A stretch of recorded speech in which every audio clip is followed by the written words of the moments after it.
পরীর সাথে প্রেম সম্পূর্ণ নতুন গল্প আশা করি আপনাদের ভালো লাগবে। সমস্ত রকমের জিন ভূতের গল্প পেতে চ্যানেলটি সাবস্ক্রাইব করে পাশে থাকুন। আমার জ্ঞান ফিরে বাবার ডাকে আমি বাড়িতে না ফেরাই বাবা নদীর পাড়ে এসে দেখে আমি নৌকার ওপরে জ্ঞান হারিয়ে পড়ে আছি। আমার জ্ঞান ফিরলে আমি বাবাকে সব ঘটনা খুলে বলি, আর তখনই বাবা আমাকে সেখান থেকে বাড়িতে নিয়ে আসে। বাড়িতে আসার পর মা বলেন, বাবা নিষাদ, আজ আবার কি হয়েছে তোর? তখন আমি মা বাবাকে সব ঘটনা খুলে বললাম। মা বাবাকে বললাম, আমি কিছুদিন আগে ওই জিন তার সন্তানকে আঘাত করেছি, যার ফলে ও আমার কাছে আসছে আমাকে পাগল করতে। বাবা, জিনটা আমাকে এত সহজে ছাড়বে না, আমাকে কোনো কবিরাজের কাছে যেতে হবে। আমার এরকম কথায় মা বাবা একে অপরের দিকে তাকালেন। তাকিয়ে বাবা বললেন, ঠিক আছে, তুই ভয় পাস নে, আমি কালকে তোকে কবিরাজের কাছে নিয়ে যাব। এখন হাত মুখ ধুয়ে খাবার খেয়ে ঘুমা, কেমন? বাবার কথা মতো আমি তাই করলাম। হাত মুখ ধুয়ে সবাই মিলে খাবার খেয়ে আমি ঘরে গেলাম। ঘরে গিয়ে শুয়ে পড়ি। চোখে ঘুম, কিন্তু ঘুমাচ্ছি না ভয়ে, যদি আমারই মতো দেখতে জিনটা আবার আসে। কিন্তু ঘুমকে কি আর আটকে রাখা যায় না। শুয়ে থাকতে থাকতে এক সময় ঘুমিয়ে পড়লাম। আমি ঘুমিয়ে পড়ার মধ্যে রাতের দিকে আমার ঘুম ভেঙে যায়। রাতের দিকে আমার ঘুম ভেঙে গেলে আমি সেই জিনটাকে আমার রূপ নিয়ে আমার পায়ের কাছে দাঁড়িয়ে থাকতে আবারও দেখি। জিনটাকে দেখি, আমি চিৎকার দিতে চাইলাম, কিন্তু অবাক করার বিষয় হলো আমার গলা দিয়ে আওয়াজ বেরোচ্ছিল না। আমি চিৎকার করতে পারছি না, নড়াচড়াও করতে পারছি না।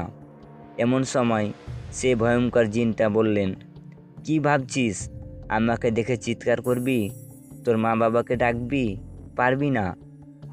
তুই নড়াচড়াও করতে পারবি না, কথা বলতেও পারবি না। আমি যেমনটা বলবো তেমনটা হবে। তুই কি ভাবছিস কাল তোর মা বাবার সাথে কবিরাজের বাড়িতে গেলে আমার কথা জানতে পারবি? পারবি না। কবিরাজ আমার কথা বলতেই পারবে না। আমরা এরকম গোত্রের জিন, আমরা মায়াজাল সৃষ্টি করে নিজের গোপনে রাখতে পারি। কাল থেকে তোর পাগলামি শুরু।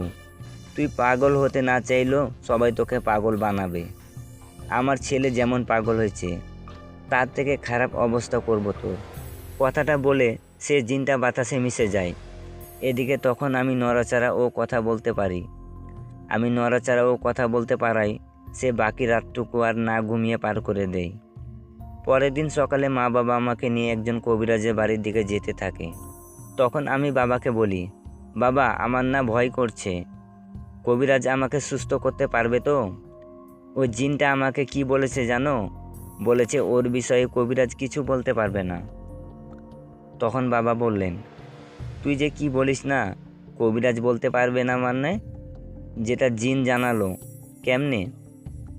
আগে কবিরাজের বাড়িতে যাই, তারপর দেখি কি হয়। এই বলে বাবা আমাকে নিয়ে একজন কবিরাজের বাড়িতে গেলেন।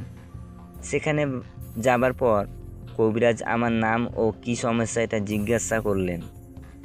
কবিরাজের কথায় আমি সব ঘটনা খুলে বললে উনি বললেন, ঠিক আছে, আপনারা আমাকে একটু সময় দিন, আমি আমার সাথে থাকা পরীকে দিয়ে খোঁজ নিয়ে জানাচ্ছি আপনাদের।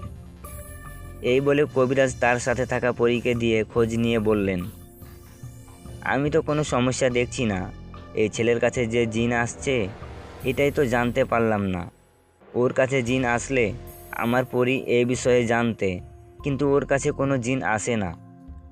কবিরাজের কথায় আমি বললাম, আরে কি বলেন, আমার সাথে বাস্তবে এরকম ঘটনা ঘটছে, স্বপ্ন না, বাস্তবে আমার সামনে আমারই মতো দেখতে জিনটা আসে। আমি ওই জিনটার ছেলেকে বিড়াল রূপে থাকা অবস্থায় আঘাত করেছি, আর ওনার ছেলে পাগল হয়ে গেছে। ওনার ছেলে পাগল হওয়ায় উনি আমার কাছে আসছে আমাকে পাগল করে মেরে ফেলতে। কালকে রাতেও জিনটা আমার কাছে এসে বলেছে কোনো কবিরাজ ওনার বিষয়ে খোঁজ দিতে পারবে না, ওরা নাকি ওই রকম গোত্রের জিন। আমার সাথে এত এত ঘটনা ঘটছে, আপনি একটুও কি জানতে পারলেন না? তখন কবিরাজ বললেন, তোমার সাথে কিছু ঘটেনি, তাহলে জানবো কিভাবে?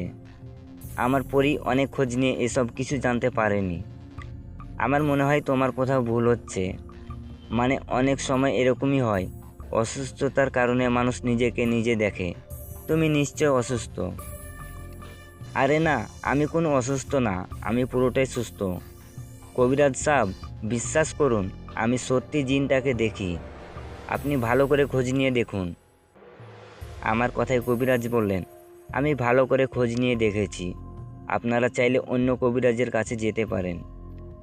তখন বাবা আমাকে নিয়ে সেখান থেকে বাইরে বেরিয়ে আসলেন। বাইরে আসায় আমি বললাম, বাবা বিশ্বাস করো, উনি হয়তো জানতে পারেনি তাই এসব বলছে।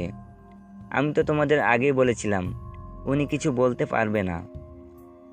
বাবা চলো অন্য কবিরাজের কাছে যাই। আমার কথাও জোরাজোরিতে বাবা আমাকে নিয়ে তখনই আরেকজন কবিরাজের কাছে গেলেন। সেই কবিরাজের কাছে যাওয়ার পর উনিও খোঁজ নিয়ে একই কথা বললেন, আমার সাথে নাকি কিছুই ঘটে না। আমার কাছে যে জিনটা আসে এটাই নাকি জানে না। দুজন কবিরাজ একই কথা বলায় মা বাবা আমাকে নিয়ে চলে আসলেন বাড়িতে। বাড়িতে আসার পর আমি মা বাবাকে বললাম, বাবা আমি এখন কি করব? কবিরাজ তো কিছুই বলতে পারলো না। আমার কথার জবাবে বাবা আমার পাশে বসে বললেন, দেখ বাবা, আমাদের কারো না কারোর সাথে একটু আধটু ঘটনা ঘটে। কারো অসুস্থতার জন্য আবার কারো এরকম ঘটনা ঘটে। দুজন কবিরাজ কিছু বলতে পারেনি, এর মানে তোর সাথে কিছু ঘটে না। ওগুলো নিশ্চয় তোর মনের ভুল, স্বপ্ন দেখতে পারিস। আমাদের তো সেরকম অবস্থাও নেই যে তোকে বড় ডাক্তার দেখাবো। তবুও আমি 2 দিন পর চেষ্টা করব শহরে নিয়ে গিয়ে তোকে ভালো ডাক্তার দেখানোর। বাবার কথায় আমি বললাম, আরে বাবা কি বলো, আমাকে ডাক্তার দেখাবা কেন? বাবা বিশ্বাস করো, আমার কোনো সমস্যা নেই, আমি পুরো সুস্থ। আমাকে ওই জিনটা ভয় দেখায়। আমাকে ডাক্তার না দেখিয়ে অন্য কবিরাজ দেখাও। আমার কথায় বাবা মাকে বললেন, সৌরভকে নিয়ে ঘরে যাও। তখন মা আমাকে নিয়ে ঘরে আসলেন। ঘরে এসে শুয়ে রইলাম আমি। আমার কথা তো এখন মা বাবা বিশ্বাস করছে না। জিনটার কথাই তো ঠিক হলো, ওর কথা কবিরাজ বলতে পারলেন না। কিন্তু এটা কিভাবে সম্ভব? কবিরাজ জিনটার কথা জানতেও পারেনি কেন? হয়তো ওর কথাই সত্যি, ওর মায়াজাল নিশ্চয়ই কেউ বুঝতে পারেনি। এসব কথা ভাবতে ভাবতে ঘুমিয়ে গেলাম। মনটা অনেক খারাপ। ঘুম থেকে উঠলাম সন্ধ্যার আগে। আগে সমস্যা না হওয়ায় রোজ রাতে মাছ ধরতে যেতাম, কিন্তু এখন সমস্যা হওয়ায় মা বাবা আমাকে মাছ ধরতে যেতে দিত না। বাবা রাতে মাছ ধরতে যান, আমি যাই না।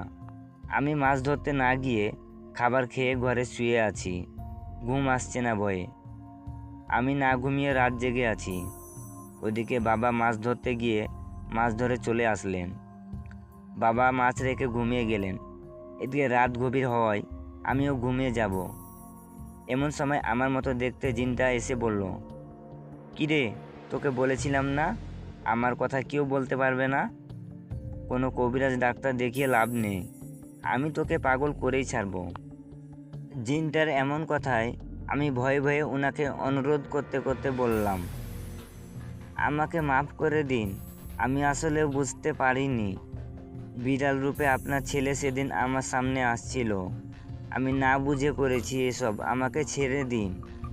আমার কথায় জিনটা বললেন, তোর ভুলের জন্য আমার ছেলে পাগল হয়েছে, তোকে ছেড়ে দিব ভাবলি কিভাবে? কথাটা বলে চলে গেলেন সে জিনটা। এই ঘটনা পরের দিন থেকে আশেপাশের অনেকে জেনে গেলেন আমার বিষয়ে। সবাই জেনে যাওয়ায় আমার সাথে যারই দেখা হয় সেই বলে, কিরে সৌরভ, শুনলাম তুই নাকি তোর মতো দেখতে জিন দেখিস, এটা কি আসলে সত্যি নাকি তোর ভুল? সবার কথার উত্তরে আমি হ্যাঁ বললেও কেউ বিশ্বাস করে না আমার কথা। আমার চাচাতো ভাই বোন, আশেপাশে ছোট বাচ্চারা সবাই মজা করে। আমি সবাইকে কিভাবে বুঝাই আমি সত্যি জিনটাকে দেখি? সবাই আমাকে নিয়ে মজা করায়। আমি ঘরে চলে গেলাম।